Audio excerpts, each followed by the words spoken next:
if I was applying to the JP Morgan degree apprenticeship, here's exactly what I would do. Let me just introduce myself. My name's Owen. I'm a degree apprentice and I help people get degree apprenticeships in the engineering, technology and finance industries. Here are some of the people I helped last year get into degree apprenticeships from companies like Amazon, HSBC, Deutsche Bank, KPMG, Bank of England, just to name a few. So some background on the JP Morgan degree apprenticeship. They have released today on the 30th of September. All their roles are now open. They've opened 4 degree apprenticeships, okay? 2 different locations, 2 different sort of roles. 2 by 2 is 4, okay? 4 different ones. So you have digital and technology solutions, and they have this in Bournemouth and London, and then they have financial services again in Bournemouth and London. Okay, so the first thing I'd be thinking about if I was applying to this is how competitive the JP Morgan degree apprenticeship is. Okay, so these are some statistics which I found online for the 2023 entry for the JP Morgan degree apprenticeships. Okay, online it said 143 applications per one place. Okay, what that means is for the degree apprenticeship, that one degree apprenticeship that you're trying to get into at JP Morgan, there's going to be 142 other people applying for. You have to be the best out of 142. Or if we translate that into a percentage, essentially, it's the top 0.7% of candidates you get in. Okay, so this is what I'd be bearing in mind as I come and apply to JP Morgan. This is definitely not going to be a walk in the park. Maybe this is one of the most competitive degree apprenticeships out there. I don't have any like specific figures on that, but this is definitely up there with one of the most competitive degree apprenticeships. So this is one where you're going to have to work hard, maybe invest in yourself in order to get into this JP Morgan degree apprenticeship because it is so competitive. It's just, that's what I'd be bearing in mind as I'm going through this application process. I'm basically going to have to work for it in terms of everything that I'm doing. Okay. So if I was applying to JP Morgan degree apprenticeship, here's exactly what I would do. Here's the 9 steps I would follow. I'm going to go through them step by step in this video. And one final thing just before we get into it, I do have a coaching program. I'm going to be releasing sort of a more advanced module where I can go into things in more detail just because I'm not like limited to the YouTube platform. So if you are interested in that, you can go check out my coaching program. There's other things in there like mock interviews, but don't worry about that for now. Okay, let's just watch this video. And then if you do get value from this video, you can come back and sort of check out that coaching program. So let me escape this presentation if it wants to let me. There we go. So here are the 9 steps that I would do if I was applying to JP Morgan. Okay, so the first thing would be to basically understand the roles that are on offer for 2025. So as I said, there's financial services and digital and technology solutions. So financial services, in terms of locations, Bournemouth and London. Bournemouth, you can be getting a salary of 24,000, London a salary of 28,000. So when you're thinking about these locations, salary is definitely going to play into it. So London does have a higher salary, but then remember, if you are living in London, everything costs more in London, so the living expenses are more. So it's not as simple as, oh, London for higher pay, because you're going to have higher expenses. So that's one thing you might want to think about. And you are only allowed to apply to one of these roles. So out of these 4 roles, you're only allowed to apply to one of them. So you seriously want to think about if you want to do Bournemouth, if you want to do London, if you want to do financial services or DTS. Now, the degree for this financial services one is going to be in applied finance from the University of Exeter, which is a Russell Group university. And the requirements you're going to need are 3 Bs at A level, and one of them sort of has to be business studies or a STEM subject. Now moving on to the technology degree apprenticeship or the digital and technology solutions. Again, Bournemouth and London, same again.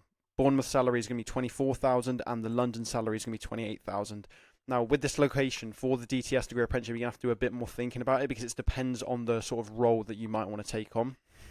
So basically the degree itself is going to be in digital and technology solutions, but you can sort of have a sub-specialism, like a sort of role you specialize in your day-to-day, and this is going to depend on the location. So London, they have roles in software engineering, data analytics, and business analysts, whereas in Bournemouth, they actually have quite a wide array of different roles. So they have those same 3 plus cybersecurity, infrastructure engineering, IT consultancy, and project management. So for example, if you were specifically interested in cybersecurity, you would have to apply to the Bournemouth one because they just don't have that one going on in London. So that's just something to think about.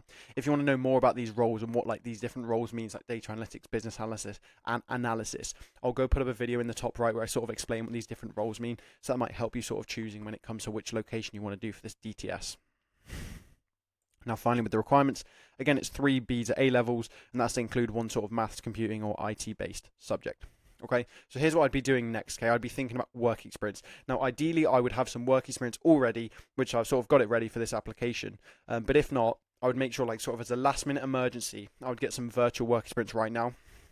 So here are some good work experiences for the financial services and the technology from Barclays, different ones in developer, data analytics, operations, finance. Depending on what I was applying for, I'd basically be choosing one of these, do it at the last minute basically if I felt like I didn't have enough work experience. Hopefully I would have enough work experience going into this, but if I didn't, then it's sort of one of these last minute, I would dedicate the next couple of days. So you can sort of click on these You just have to apply. You're basically guaranteed to get it in. You just have to like write a few sentences, and then it's something where you can just spend a couple of hours over the next couple of days finishing them, and then go and apply to JP Morgan. So that's what I'd be doing.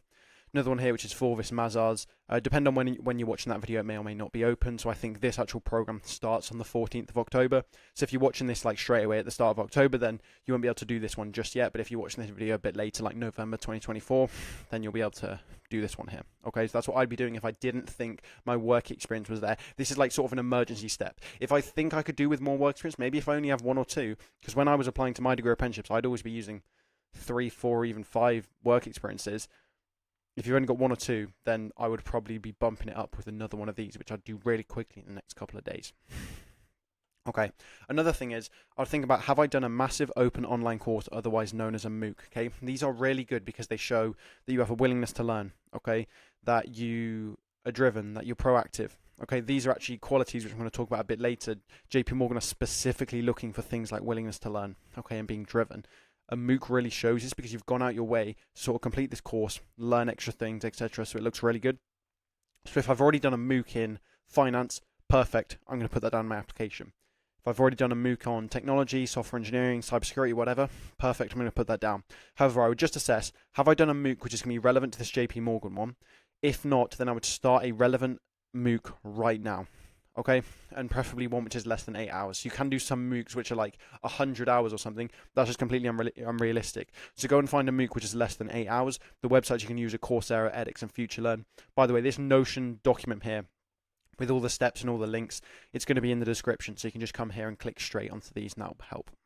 Now, it's not all about finishing this MOOC. Okay, so what I do is, if I didn't have time to finish this MOOC before I'd applied, then I would just write a sentence like this. So people ask me this question, oh, if I haven't completed it yet, can I mention it on your CV?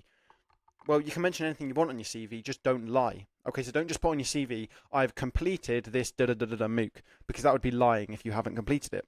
But what you can say is something like, currently in the process of working through the 8-hour MOOC, da-da-da-da-da.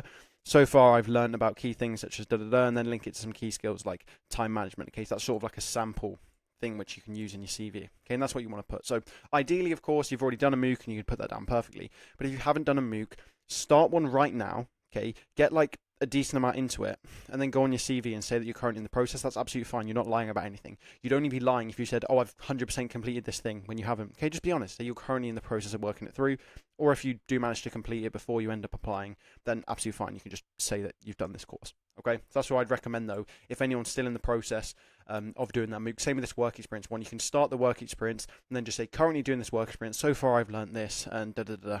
Okay, because you're being completely honest there. That's absolutely fine. Okay. Right, research is important. Okay, you'll have heard absolutely everyone talk about this in degree apprenticeships. Tailor your applications and research. Okay, so I'm going to give you some starting points now on research, because this is basically the research I would do. So I would make sure that I do these research on the desired skills and company values. So usually the job description is actually a good place to look. But when I looked at the job descriptions here, where is it? This one here. They don't really say anything in the job description, so that's not very helpful. However, if you come and look at sort of their what do I call it? It's like a landing page. Maybe that's the wrong word. They have a lot more information here. So who we're looking for. If you come to this section, they have more stuff on key skills, and same for the financial services. Who we're looking for. A lot more information here. So these 2 links you can sort of find if you search JP Morgan Degree Apprenticeship. They'll be the first 2 links which come up. So you can just come on these, go to who we're looking for. So if I was applying this year, overview page. That's what I've called it. I would go on this overview page and see what they're looking for, because basically they've told you the mark scheme essentially, like, you know, in A levels when, or like physics for example, where there's like those word questions and you have to sort of guess what the mark scheme says, or like biology and chemistry, because the mark scheme will say, oh, like has to be this specific word. That's kind of difficult in exams because you don't have the mark scheme. Here we have the exact mark scheme in front of us. Like the company have just given us the mark scheme. I'm looking for communication, collaboration, problem solving, and a drive to learn. Boom, we'll just show off those exact things and then you're the perfect candidate, right? So I would basically be going through and ticking off every single one of these, okay? And I'll get into that in a second with the CV. But basically, I've made a list here of what I would do. Have a look at these pages, note down all the research. These are basically the skills they're looking for. Technology, they haven't said as many, but I would probably just like borrow them from the financial services ones. So I'd make sure I use all the ones from technology, but then just use these ones as well, because at the end of the day, it's the same company, right? Another good thing is JP Morgan values. So a lot of companies have like values that they care about, things like collaboration, excellence, client obsession, right? Unity. You want to make sure you align with those values, because they want employees who are going to align with those values. Now, the key JP Morgan values are service, heart, curiosity, courage, and excellence. You want to show how you align with those values. So that's good to know. And then finally, from researching elsewhere on their website, I've found that they really care about things like growth, inclusion, innovation, sustainability. So that's really good to know. Now, a couple of links here. Here's what I would personally be looking at. I'd be going onto their website and using these 3 links. So this one's a bit more about their values, this one's about sustainability, and this one's the newsroom. This one's going to be an absolute goldmine for sort of recent articles that have happened about JP Morgan. So I'd be going on there, researching what some recent innovations they've done, recent stories they've done, recent projects they've worked on, just so I get that really good understanding of the kind of thing JP Morgan does. That's what I'd personally be doing. Let's move on to the initial application now. So the initial application has 2 stages. The CV and the application questions. Okay, 2 things that you actually have to do. So there is an application form, you have to fill out loads of stuff, but that's super easy. I'm just focused on the 2 important things, a CV and 2 application questions. So starting off with the CV, I would include all the research from the previous step, ensuring that I ticked off as many desirable skills and values as possible. So literally, when I'm making my CV and talking about the sort of skills I have, I would literally come down this list and make sure, right, I've mentioned the buzzword communication somewhere. I've mentioned collaboration. I've mentioned problem solving. I've mentioned drive to learn. I've mentioned excellence. I've mentioned I have curiosity. I've mentioned courage. I've mentioned excellence. Like whatever it is, I would literally go through and tick off literally all of these. That's what I would do when I was applying to my degree apprenticeships. I just go through and tick off every single thing from the job description. I've mentioned it somewhere, that keyword in my application. Okay, so I'd recommend writing a 2-page CV. That's what I would personally do. Okay, I would personally write a 2-page CV. A lot of people on TikTok say you should only write a 1-page CV because recruiters only look at your CV for 20 seconds. That's actually incorrect, because recruiters actually only look at your CV for 7 seconds. So it's actually even less than they're thinking. So my logic is, if they're only going to look at it for 7 seconds, then it's like, it doesn't really matter either way. I would just rather have a 2-page CV because you're going to be able to fit more stuff on. I've reviewed people's CVs that are 1 page because they've obviously heard this advice, and it's just, everything's just so crammed together. I don't really feel, I'll just be honest, I don't really feel like reading it. I feel like when you give someone a crammed 1-page CV, there's no space between the lines, the font size is like 13 in order to fit anything. That's why they only look at it for 7 pages, because I'm like losing brain cells reading it, right? Compared to like a 2-page CV where everything's nicely laid out, the font size is big, there's actual gaps. That makes me want to read it for longer. Okay, maybe that's just a me thing, but that's just the way I see it. When it's 1 page, number one, like the format's going to be awful, and it's going to give like the recruiter like brain rot essentially. And then number 2, it's like you're not going to fit as much in. So that one's a matter of opinion really. And I just think you're going to be able to fit in more work experience, more key achievement. You're going to be able to show more of these skills if you have 2 pages. Like in your 1 page, for example, you might only be able to fit in like these skills. Whereas if you have 2 pages, you can also fit in these ones and these ones and these, because you've got more space. Okay, so that's what I would just personally do it. If I was applying, I would be writing 2 pages myself, and I do it in this format: details, personal statement, education, work experience, key achievements, and basically I've made a full guide on how to write a CV. So that's just how I would do it with that CV applying for JP Morgan. Okay, let's move on to the application questions now, which you need to answer. So there are 2 of them. So here are the general tips that I would just use myself, general strategies. I would make sure I get as close to 500 words as possible. So there's basically 2 ways you can go about this. Either you write your application questions, they end up being like 800 words long, and then you have to like go down, or you might end up in the situation where you write it and it's like 200 words. Okay, and then if you're in the situation where you're at 200 words, it's like, then it's really difficult to go up to 500. It's better off being in sort of the 800 situation, because then you can just cut down to 500. So I would personally be making sure that when I'm writing these application questions, I'm using 499, 498, 500 words, so that I can just get as much out of it as possible. Okay, just think about this question. I'll go into some question specifics in a second. But the question here is, what one trait makes you a unique candidate? Compare 2 candidates, right? One who writes 500 words and one who writes 100 words. Who's the unique candidate? Because if you've only written 100 words, it's like you clearly don't have any, like you have 100 words worth of traits that make you a unique candidate. Compared to someone who's written the full 500, they clearly have more to say. They're probably a better candidate. They've got more traits than you. Okay, and obviously that's an extreme example, 100, 500. But it just scales up. 200, 500, 500 still better. 300, 500, 500 still better. Now, obviously you can't just write 500 words of a whole load of rubbish. But I would just make sure I'm writing quality and all of the 500 words, so I can use as much of the space as possible. Because again, it comes down to these keywords. You're going to be able to mention more of these keywords in a 500 word answer than in a 300 word answer. Also perfect spelling and grammar. So I review a lot of people's CVs, cover letters, application questions. It's actually surprising how many people have like spelling errors, grammar errors, punctuation errors, that sort of thing. Just make sure you check it, okay? Because recruiters have told me in the past, if they see any spelling, punctuation, or grammar results, they kick it out. They just get rid of it straight away. Now, I don't know if JP Morgan do this, but I just know that there are recruiters out there who, because they get so many applications, they'll just get rid of any who waste their time. It's just not professional. It's like, as I said, 143 people apply to one role. They've got so many people, they honestly don't care if you like genuinely accidentally made a mistake. It's like, if you made a mistake on the spelling, it's like, it's not even worth wasting my time. It's like, I've got 142 other people who took the time to spell check their thing. Like, it's not even spell checking. It's like on Word, the red line comes straight, the red line comes out. Just look for the red line and make sure that's there, right? But basically spell check it with, that's give it to someone else, get them to reread it, read it out loud so you can like notice anything that's wrong. But that's what I'd recommend. It needs to be absolutely perfect. So the 2 questions, let's go into some specifics now. What one trait makes you a unique candidate? Max 500 words, okay? So here's what I would do. I'd basically go to the values and required skills above, and I'd basically choose which one do I want to highlight. Okay, because that's what the question's asking you. What one trait makes you a unique candidate, okay? So maybe you have communication skills that are really good, that makes you unique from everyone, okay? So maybe you've like talked in front of like 300 people, and like that's better than everyone else. Maybe that's one that I would do, because I did like a talk to 300 people. Most people are scared of doing public speaking and that sort of thing. Even like people like presenting to their class in front of 30 people, that's something that's quite difficult. So maybe that's something that's like unique to me. I do have those presentation skills. So that's an idea there. Or maybe problem solving, because I've done things like the math challenge, things like there's this thing called like the linguistics Olympiad where you sort of have to like solve some language thing and you have to have like proper problem solving skills. So maybe I'll do that one. But basically, you don't want to just say, oh, like my one unique trait is some just like random thing. Yeah, like even like leadership. So leadership is something that is usually good, okay? Leadership is usually a soft skill I would recommend mentioning. But honestly, I personally wouldn't even mention leadership in this thing just because they haven't asked for it. Now, if you say leadership, does that mean you're going to get rejected? No, but I think, would I rather say problem solving or leadership? It's going to be problem solving. Would I rather say excellence or leadership? It's going to be excellence. Would I rather say highly motivated or leadership? It's highly motivated, right? If I would rather say I'm curious or I'm a leader, I'd say curious. Okay, do you know what I'm saying? So it's like you want to be efficient with it. So I would personally probably be choosing one of these, potentially communication, potentially problem solving. But just have a think. Is there something you can really think about that you stand out, that's unique to you? Maybe it's courage. Maybe you make difficult decisions. Maybe there's a time where you had to make like a really decisive decision and it worked out well. Okay. And don't just like say this trait, oh, this is the one trait that I have that makes me a unique candidate. Provide examples to show evidence that you have this trait. So if you just randomly say, oh yeah, this is my trait, cool.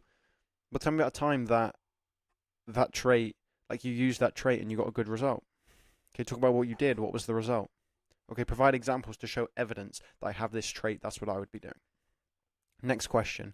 How does a place on this program support your career objectives? Okay, this is where I'd show my research on the company. So in terms of like research, obviously there's 2 things you want to research. There's these skills and like values that I mentioned, but then also there's like physical projects and things you know about the company. It's like 2 different levels of research, like the sort of soft, fluffy stuff that you need to know, like the skills and values and all this sort of stuff. Then there's the like the hard stuff, like this is what your company does, this is how much revenue you make, this is like the sustainability thing you did, this is a new project you worked on, this is a new innovation you stuff. This hard, solid, concrete sort of stuff. This question is the only place where you can use that research, because in the CV, that's all about yourself. You can't use that research there. What one trait makes you a unique candidate? Yeah, I don't think you could mention it there. It's really on this one. How does a place on this program support your career objectives? So you'd have to think about, like, how can you embed that research into this question? Okay, and explain how, like, oh, I read about how you did this project. This really interests me because I like how your company does this. I also want to do this. Like, that's the kind of structure you want to go for there. So you can sort of embed that research. Why is this the right place for you? What do you know about the company? What do you know about the degree apprenticeship scheme? These are sort of like sub-questions you want to think about as you're answering the question. That's how I would approach this question effectively. Okay. Now, here's what I do next. After doing those, I would go all or nothing on LinkedIn. Okay, because LinkedIn, you're going to be able to put the link to that in your CV, which means if they read the CV, they can go click on your LinkedIn and see what's going on. So I'd personally be going all or nothing on LinkedIn. And this is what I've got from speaking to a lot of people, a lot of recruiters and that sort of thing about LinkedIn. I would go through this checklist right here. If I don't meet every single one of these criteria, I would not be using my LinkedIn in my application, okay? Profile picture, banner, bio, about section, experience, education, and then like filling out the other stuff like license, certifications, courses, volunteering. If there's a single one of those which I don't have filled out, I would either, number one, go and quickly fill it out, or if I didn't have time or I couldn't be bothered to fill it out, then I just would not use my LinkedIn, okay? Because recruiters have told me if you have like a half-baked, mediocre, 75% LinkedIn, it's actually worse for your application because it shows you're not dedicated, and it doesn't show excellence. Like, think about one of the values of Goldman Sachs here. Sorry, not JP Morgan, right? Excellence. And then you come to your LinkedIn, it's very like mediocre, kind of a bit rubbish. That doesn't show off that vibe of excellence. Whereas if your LinkedIn is completely polished, everything's filled out, then it's excellence. Okay, so I would literally, if there's even one, like if I've got everything apart from a profile photo, I'd go and quickly find like a professional profile photo I could use, and then boom, it's happy. If I literally have no profile photo to use, like let's just say I just couldn't do one because like, I don't know, I had a recent haircut and now I look awful, then I just wouldn't use the LinkedIn because it's not worth it. So that's like, these are mandatory for me personally. I would make sure, and this is actually why in the end I didn't end up using LinkedIn to apply for my degree apprenticeships, because like I didn't meet this criteria. My LinkedIn was kind of mediocre. It wasn't up to date. And then these are some extra things. To go top 1%, I would personally ensure I've done 3+ posts in the last month to show that I have sort of an active profile, and I'd make it about relevant stuff that I'm applying to, so that shows I'm properly interested and dedicated. And finally, there's a section on LinkedIn where you can sort of do a recommendation from your manager, your supervisor, your teacher. I'd go ask one of them if they can do me a recommendation, because it's basically just someone else saying, this guy's a really good employee, he's had really good communication skills. Whilst he's been working for me, he's got work done really quickly into a high quality. So if I had a part-time job, I'd go and ask my manager if they had LinkedIn. Yeah, if I have like a part-time job, supervisor, or if that, even if it's like my physics teacher, because they can say, oh, he's done really well in his homework, he speaks out in lessons, he's asking questions all the time. Guess what? If your teacher writes a recommendation for you and says you're asking questions, guess which one that ticks off? That ticks off this curiosity one here. Okay, you see how it all comes back to these ones. This checklist is the most valuable thing from this video. Okay, if you take nothing away from this video, it's like just follow this checklist. Go to the description, Notion document, completely free. Come to this checklist, print it off, screenshot it, whatever you need to do, and just check it through as you write in your application. Okay, so those are like the two extra things I'd do as a top 1%. Not mandatory, but I would try and do them. And I've made a video previously about like more specifics about exactly what to post, like a framework to post and that sort of thing. So you can watch this video here if you want to know more about those sort of top ones there. Now, next I would apply as soon as possible. Okay, so they say on their thing the closing dates are the 15th of October for London and the 2nd of December for Bournemouth. I'll be completely honest, this information is completely irrelevant. Okay, thanks to them for providing it. I honestly don't care. Apply as soon as possible. As I said, they are getting 143 applications per one role, okay, in 2023 allegedly. And let's say like loads of people try and apply, they're just going to cut it off, because they're not trying to have, for example, like I'm just making up a number here, but they're not trying to have 1,000 people apply for each role. So there's going to be a point where they're going to cut it off. Maybe they max it at 150 per role, right? Because they don't want to be sitting there all day. They don't have the time to do that. So these might close early. Degree apprenticeships do close early, so I wouldn't risk it. I certainly wouldn't be leaving it to the 14th of October for London or the 1st of December for Bournemouth. It would literally be a situation as soon as possible. Probably me personally, I'd be applying within 48 hours. So I'd probably like just go through this checklist here. I'd quickly, like tomorrow, go and do one of these work experiences if I haven't already. I'd start on one of these MOOCs, maybe get 3 hours into it just so I can like have a few things which I can put down in here. Then I'd be like tweaking my CV, writing my application questions, making sure I'm constantly referring back to all this research here, having a look at some of these articles, see how I can link those. Double check my LinkedIn real quick, and then I'd be applying within 24 to 48 hours. That's personally how I would do it, just because I don't think it's worth the risk. And if you want the link to apply to all the roles, it's just this one link here. It's going to take you to all of them. It's going to be in this Notion document. Okay, and the final step I would then do, as soon as possible, like once I've applied as soon as possible, it would be to start practicing for interviews and assessment centres already. Okay, because as I said, for like the billionth time in this video, JP Morgan is extremely competitive. If like you think you're better at interviews and assessment centres and group exercises and networking events than your average 142 other finance aspiring apprentices, then like fair enough, you're probably going to be fine on the interviews and assessment centres. It's going to be a breeze. If you think there's one person out of like 142 other people who are aspiring finance apprentices who may be better than you in an interview, then that basically tells you you're not going to get the job unless you start practicing interviews and assessment centers. Okay, it sounds kind of weird when you phrase it like that. Like if there's one other person who's better than you, you're not getting the job. That's the truth. If there's one other person out of 142 people who is better than you, you're not getting the job. So that's why, as I said, the stuff on this list might be kind of annoying. It's like, okay, I've got 2 work experience. I don't want to do another work experience, but it probably would be better if I do 3. Well, it's like I would probably do a 3rd one then, because it's like this is so competitive. There's probably people applying with 5, so 3 is going to be better than 2. Same as this. Oh, I don't really want to do a MOOC. It's kind of annoying. It's a lot of time. Then again, it's like there's going to be people applying who have done MOOCs. You're competing with them. 142 people per role, 143 people per role, 142 other people. I would be taking the time there to do a MOOC. Okay, like it's hard work. Good things, you only get them by doing hard work. It's as simple as that. Okay, so here are some resources here. You can start practicing for interviews and assessment centers now, because like it's like the day before an interview in like November or December or something like that, or January. Fair enough, you can start practicing it the day before, but you're probably not going to make that much improvement. Okay, improvement comes over time.